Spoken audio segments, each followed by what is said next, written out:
नमो नमः छात्रों। आज विद्यालय से मैं निधि श्रीवास्तव संस्कृत की इस कक्षा में आपका स्वागत करती हूँ। छात्रों,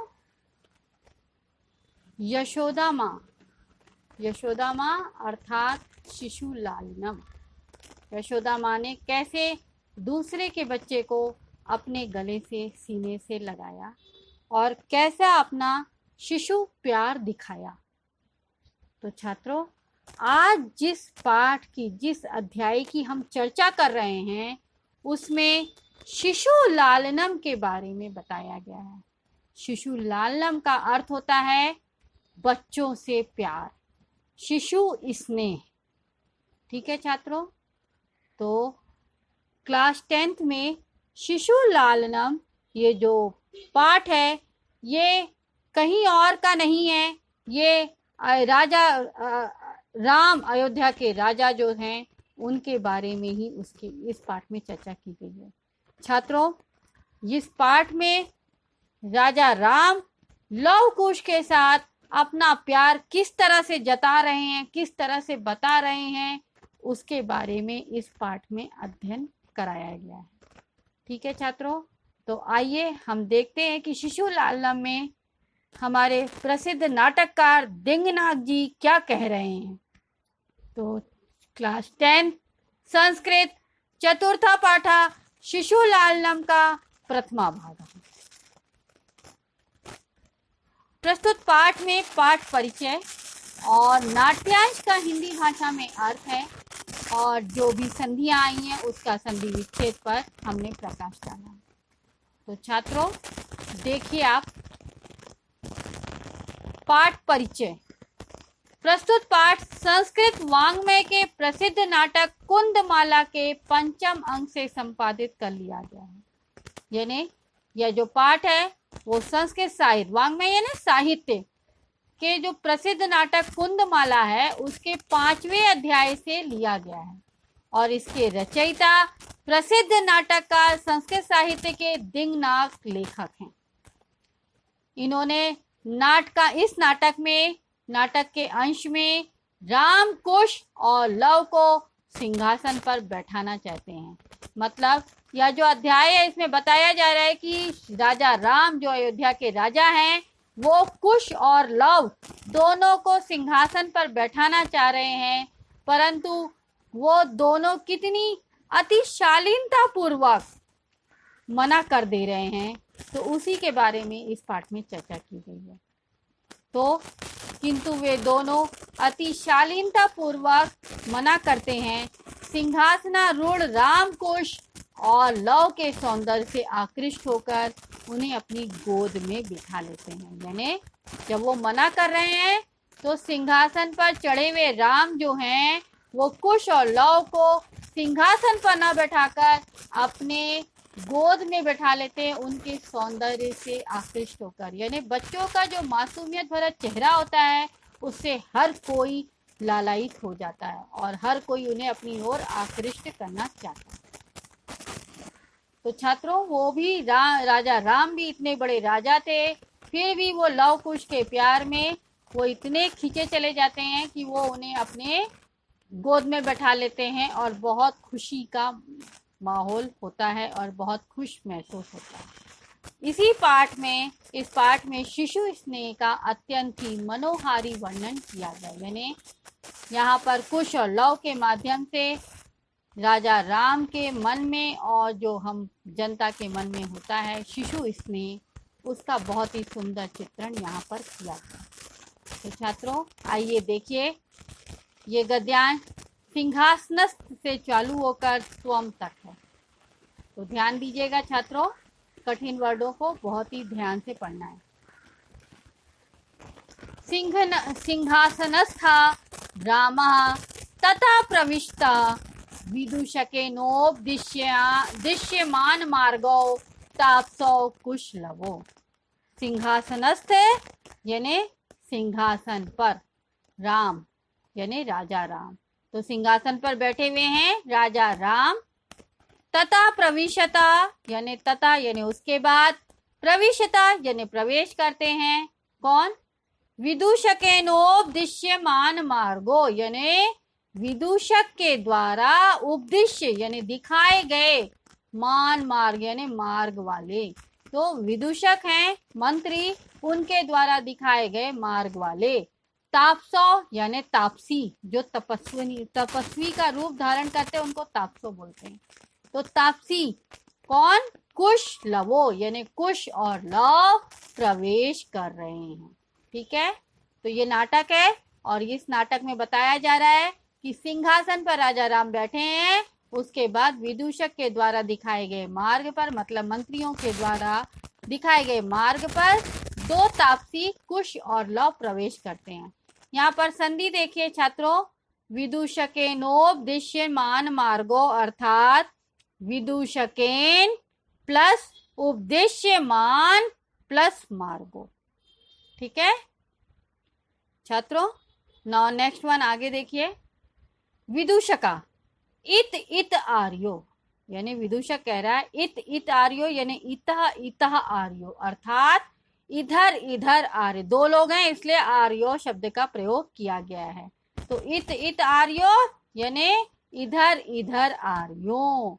ठीक है, यहाँ संधि हो रही है इतः प्लस आर्यो। ठीक है, नाउ नेक्स्ट आगे देखिए। कुशलवो रामम उपसृत्य प्रणम्य च, यानी कुशलवो दोनों एक साथ आते हैं और राम के पास जाकर, रामम उपसृत्य यानी राम के पास जाकर, प्रणम्य च यानी और, प्रणम यानी प्रणाम करके। अपि कुशलम महाराजस्य, अपि यानी भी, कुशलम यानी कुशल, महाराजस्य यानी महाराज। तो वो कुशलव जो दोनों हैं वो महाराज के पास गए और उन्हें प्रणाम किया और फिर क्या पूछा उनसे, क्या महाराज कुशल से तो हैं? तो रामा क्या कह रहे हैं देखिए, युष्मत् दर्शनात् कुशलमीव भवतो किम वयमत्र कुशल प्रश्न से भाजनम एव न पुनरतिथि जन समुचित से कंठाश्लेष से परिष्वज्य अहो हृदय ग्राही स्पर्शा। ठीक है, तो राम ने क्या कहा, युष्मत् दर्शनात् कुशलमीव, यानी युष्मत यानी तुम लोगों के, दर्शनात् यानी दर्शन से, कुशलमीव यानी कुशल से हूँ। ठीक है, तो वो क्या कहे कि तुम दोनों के दर्शनों के मैं क्या हो गया, कुशल हो गया। तो यहाँ संधि हो रही है युष्मत प्लस दर्शनात्। ठीक है, और कुशलमीव में भी कुशलम प्लस इव। भवतो किम यानी आप, क्या।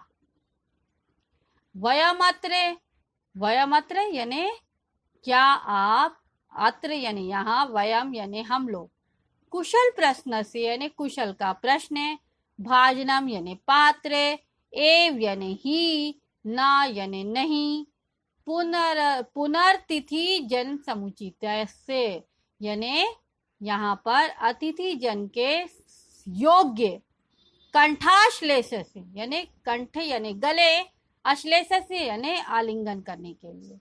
तो उन्होंने क्या कहा याम ने कि तुम्हारे दर्शनों से कुशल के समान है हम, क्या हम यहाँ आपके कुशल प्रश्न के पात्र ही हैं, यानी वयमत्र कुशल प्रश्न से, यानी हम लोग यहाँ पर कुशल प्रश्न के पात्र ही हैं, नहीं। अतिथि जन के योग्य, पुनरतिथि जन समुचित से यानी अतिथि जन के योग्य, गले लगने का नहीं। ठीक है, तब परिष्वज्य यानी गले लगाकर, फिर परिष्वज्य यानी उन दोनों को गले लगाते हैं और फिर क्या करता है, अहो हृदय ग्राही स्पर्श, यानी अरे बहुत सुंदर हृदय ग्राही स्पर्श है। आसनार्ध मोपवेश्यति यानी आसन से उनको आसन पर बैठाते हैं। ठीक है, तो यहाँ पर संधि हो रही है पुनरतिथि जन समुदाय, पुनः प्लस अतिथि जन प्लस समुचित से। ठीक है, और कंठाश्लेष में भी कंठ प्लस अश्लेष से। नेक्स्ट है आसनार्ध उपवेशति यानी आसन प्लस अर्धम प्लस उपवेशति। ठीक है छात्रों, तो वो क्या करते हैं, उन्हें आधे आसन पर बैठाते हैं, अर्धम यानी आधे आसन पर बैठाते हैं। तब दोनों उभौ राजासनम खलवेतत, राजासनम यानी राजा के योग या राजा का सिंहासन, खल यानी निश्चय ही, एतत यानी यह। तो दोनों बोलते हैं कि यह जो सिंहासन है वो राजा का है, हम लोग नहीं बैठ सकते। न युक्त मध्यासितुम यानी यह बैठने के लिए उचित नहीं है। छात्रों देखिए, वो बच्चे थे परंतु उनको इतना मालूम था कि जो गद्दी जिसके लिए बनती है वो उसी पर बैठता है, इसलिए उन्होंने कहा कि ये राज सिंहासन जो है वो राजा का ही है, यह हमारे बैठने के लिए उचित नहीं है। तो खल वेतत में भी संधि हो रही है, खलु प्लस एतत, और युक्तम अध्यासितुम में भी संधि है, युक्तम प्लस अध्यासितुम। ठीक है छात्रों। नाउ नेक्स्ट आगे देखिए, रामा सव्यधानम न चारित्र लोपाय तस्मादंक व्यवहित मध्यास्यताम सिंहासनम अंकम उवेश्यति, यानी चरित्रालोप, सव्यधानम न चरित्र लोपाय यानी चरित्र लोप के लिए व्यवधान है। तस्माद अंक व्यवहितम यानी तस्माद यानी इसलिए, व्यवहित मध्यास्यताम यानी गोदी में बैठिए, सिंहासनम बाध्यताम यानी बाधा है। तो उन्होंने क्या कहा राम ने कि चरित्र लोभ के लिए रुकावट ना हो इसलिए आप दोनों गोदी में बैठिए, सिंहासन तो बाधित है। अंकम उपवेश्यति यानी गोदी में बिठाते हैं। ठीक है छात्रों। तो यहाँ पर भी अंकम उपवेश्यति, यहाँ संधि हो रही है, अंकम प्लस उपवेश्यति। ठीक है। नेक्स्ट वन तस्माद अंक व्यवहित मध्यासतम में भी संधि है, तस्मात प्लस अंक प्लस व्यवहित बाध्यात। ठीक है। नाउ नेक्स्ट वन उभौ अनिच्छाम नाट्यता यानी दोनों अनिच्छा से नाटक करते हैं, राजन यानी राजन। अलमति दाक्षिणेन यानी अत्यधिक, अलम यानी अत्यधिक या बस करो पर्याप्त है, अति दाक्षिणे यानी अत्यधिक कुशलता ना करें। तो वो लोग दोनों नाटक करते हैं और कहते हैं राजन अत्यधिक कुशलता ना करें। रामा अलम अति शालीनतया, राजन भी बोलते राम भी बोलते हैं कि अलम अति शालीनतया मतलब अत्यधिक शालीनता मत दिखाओ। वो अपने फादर को बोल रहे हैं कि आप लोग आप नाटक मत कीजिए और बहुत कुशलता मत दिखाइए। तो उनको राम भी बोल रहे हैं कि अत्यधिक शालीनता मत कीजिए, अलम अति शालीनतया। नौ श्लोक नंबर 1 देखिए, भवती शिशुजनो व्ययो अनुरोधात गुणम हताम अपि लालनीय एव व्रजति हिम करो अपि बाल भवात पशुपति मस्तक केतक कच्छदत्वम। यहाँ श्लोक का अन्वय है, आपको पता है श्लोक का अन्वय करना होता है। गुण महताम अपि वया अनुरोधा शिशुजना लालनीय एव भवती बाल भवात हिम करा अपि पशुपति मस्तक केतक कच्छदत्वम व्रजति। संधि हमने आपको बता दी है, आप इसका अर्थ देख लीजिए कि भवती शिशुजनो वयो अनुरोधात अर्थात गुणी महान लोगों के लिए भी छोटी उम्र के कारण जो होता है वो बालक जो है वो लालनीय होता है। भवती शिशुजनो वयो अनुरोधात गुण महताम अपि लालनीय एव, यानी बड़ी उम्र के होने के बावजूद भी हम लोगों को क्या करना होता है, जब हम बूढ़ी होते महान व्यक्ति होते तो भी हमको बच्चे दिखते तो हमारे मन में स्नेह अपने आप उत्पन्न होता है। व्रजति हिम करो अपि बाल भावात पशुपति मस्तक केतक कच्छदत्वम, अर्थात जिस तरह से चंद्रमा बाल भाव का होने के कारण ही शिव जी के मस्तक पर केतकी से निर्मित एक चूड़ा की भांति सुशोभित हो रहा है। ठीक है। तो उन्होंने क्या बताया कि गुणी और महान लोगों के लिए भी छोटी उम्र के कारण बालक लालनीय होता है, जिस तरह चंद्रमा बाल भाव के कारण ही शिव जी के मस्तक पर केतकी से निर्मित चूड़ा के समान सुशोभित होता है। तो छात्रों आपको यह अध्याय अच्छी तरह समझ में आ गया होगा। अगर आपको कोई भी डाउट है तो आप आर्ष विद्यालय के ऐप को लाइक करके क्वेरी में जाकर अपना डाउट पूछ सकते हैं। तब तक के लिए धन्यवाद छात्रों। नमो नमः।